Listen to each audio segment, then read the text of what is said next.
Salut tout le monde, c'est Pantiminax et je vous retrouve pour une nouvelle vidéo. Aujourd'hui, on va discuter de React Native et on va donc créer une application mobile en utilisant l'éditeur de code Visual Studio Code. Donc, je vais d'abord vous introduire ce qu'est React Native, comment ça fonctionne et qu'est-ce que l'on peut faire avec. Et ensuite, on va créer l'application ensemble et je vais vous montrer les possibilités, les manières de débugger son code et donc d'avancer correctement, du coup, en ayant tous les outils nécessaires au bon développement. Alors donc, premièrement, je vous introduis ce qu'est React Native. Il s'agit d'un framework open source qui permet aux développeurs de créer des applications mobiles pour les systèmes d'exploitation iOS et Android.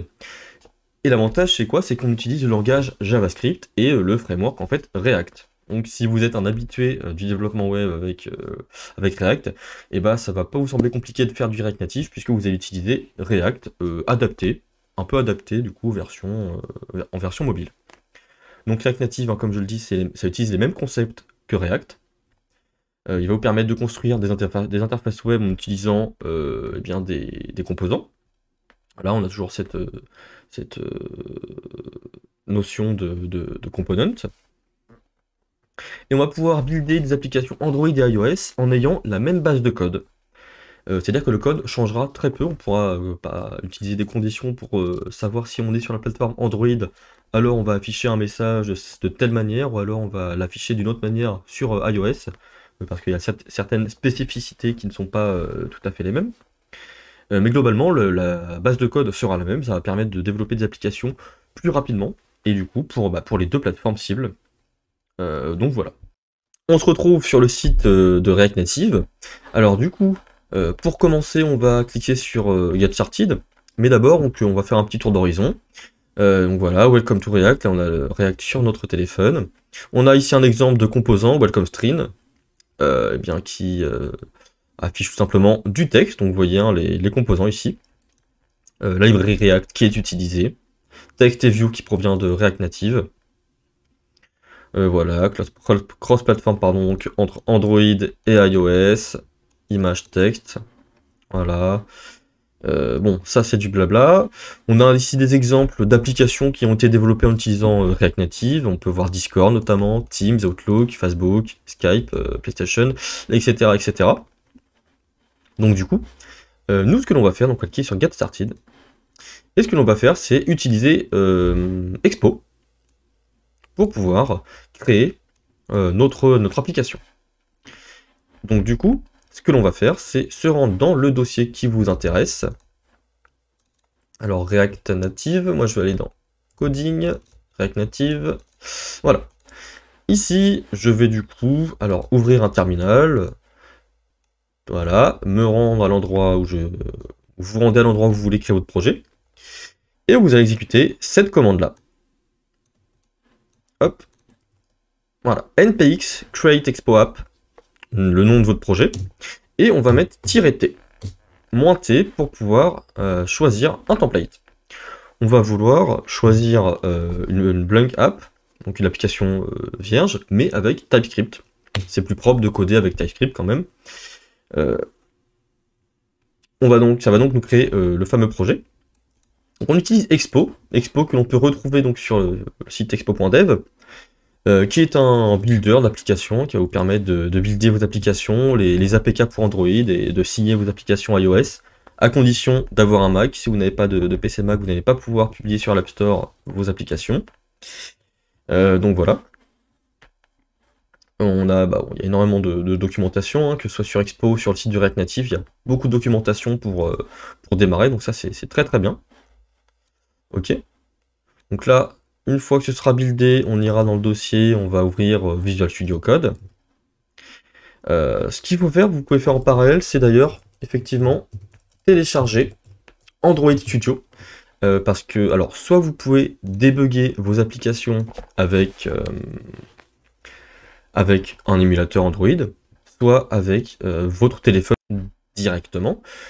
Donc du coup, vous pouvez télécharger Android Studio sur le site developer.android.com. Vous téléchargez Android Studio, vous acceptez tout, voilà. Une fois installé, on va se rendre directement dans l'application Android Studio. Et la chose que vous allez devoir faire, c'est du coup cliquer sur More Actions. Une fois qu'il est lancé, cliquez sur Virtual Device Manager. Et là, vous avez la liste du coup des applications, par exemple, de téléphone en fait installées. Si vous n'en avez pas, vous pouvez faire du coup Create Device. Vous choisissez le téléphone que vous voulez. Alors moi, j'ai le Pixel 5. Next, il faudra choisir l'API Level 31 pour avoir Android 12.0. Next et Finish, qui vous permettent de créer un émulateur. On va pouvoir le lancer d'ailleurs en cliquant sur Launch. Voilà, il est en train de se lancer. En attendant, je vais faire un CD de Awesome Project et je vais faire la commande code point pour ouvrir mon éditeur de code Visual Studio Code. Ça, je vais mettre de côté pour le moment. Voilà. Donc là, on nous dit pour lancer Android, nickel. On utilise la commande npm run Android. Pour lancer iOS, on nous dit qu'on a besoin d'un macOS pour builder le project. Donc voilà. Alors on peut essayer l'application Expo. Sûrement. D'après ce que je vois, bon, je vais pas m'amuser à faire ça. On va rester focalisé sur Android dans cette vidéo.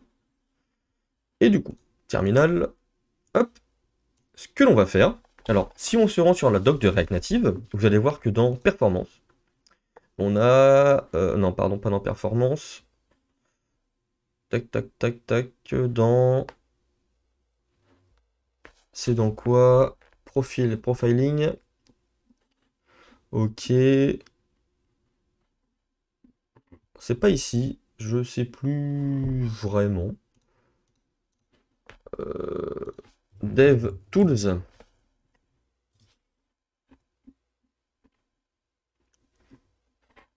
React Native Dev Tools.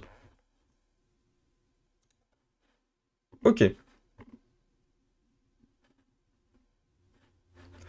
Donc on a la possibilité d'utiliser React DevTools. Alors je ne trouve pas la doc, mais par contre, on va pouvoir sur VS Code ici, donc lancer la commande npm i ici, install, manger React DevTools, ce qui va vous permettre d'installer sur votre ordinateur de façon globale la librairie React DevTools, et ça va nous permettre d'inspecter correctement les éléments de notre application mobile. Alors on va voir ça par la suite. Mais au moins, ça c'est réglé. Donc là, on a l'architecture de notre application. On a le package.json hein, qui est classique hein, pour une application Node.js avec les fameuses dependencies. Babel.config qui est la configuration de Babel.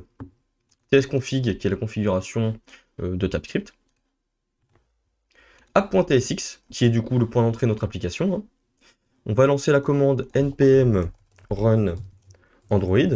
Et donc, si vous avez votre émulateur d'ouvert, il va automatiquement détecter qu'il y a un téléphone sur sortie d'ordinateur et donc lancer l'application tout seul. Alors, tac, je vais tenter de rebuilder parce que c'est l'application de tout à l'heure qui a été chargée quand j'ai fait mes tests. Ça devrait... Ok. En plus, React Native DevTools a été détecté. Alors, on a du coup le debugger UI qui se lance. Donc, ils sont en train de builder. Qu'est-ce qu'il nous dit? Ok, c'est bon. Nickel. Donc, vous avez la possibilité d'utiliser le raccourci CTRL-M, CTRL-M, pour pouvoir avoir plusieurs choses. Montrer les performances, par exemple. Là, on est à 60 images par seconde. Nickel. Arrêter le débugage à distance. Montrer l'inspecteur d'éléments. Et là, on peut, vous voyez, regarder tous nos éléments. Qu'est-ce qui se passe à travers nos éléments? Network, bon, tout ça. Donc c'est très très fort. CTRL-M, hide élément inspector. Ok. On a du coup la possibilité de lancer React DevTools, comme on l'a installé globalement. Ça nous lance l'application, ici. Et donc si je fais CTRL-M, reload, voilà, on fait un reload. Et là, on a notre DevTools qui est prêt. On peut aller sur l'onglet Components. C'est en train de charger. Donc ça devrait normalement apparaître, si tout se passe bien. Alors Android Studio, je vais pouvoir le fermer. Voilà. On va tenter de recharger ceci.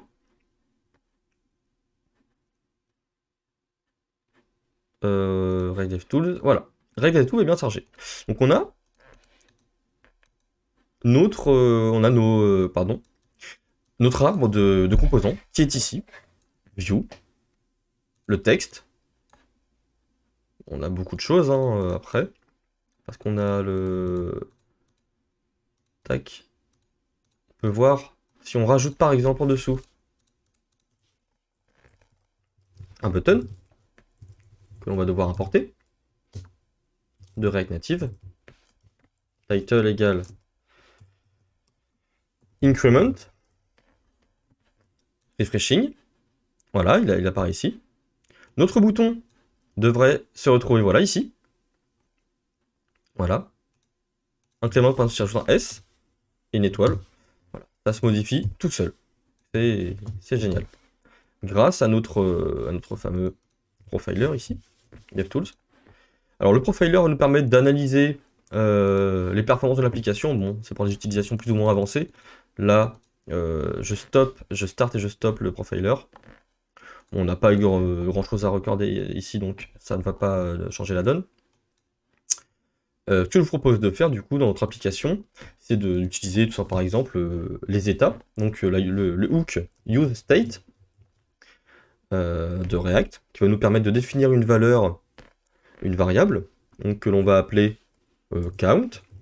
On va créer une fonction setCount qui va provenir en fait de la fonction useState. Voilà. Comme valeur de par défaut, on va lui affecter 0. Et donc si au-dessus, voilà, sur mon texte ici, j'affiche la valeur de count, on aura 0 au départ. Donc là, ça va rafraîchir, 0.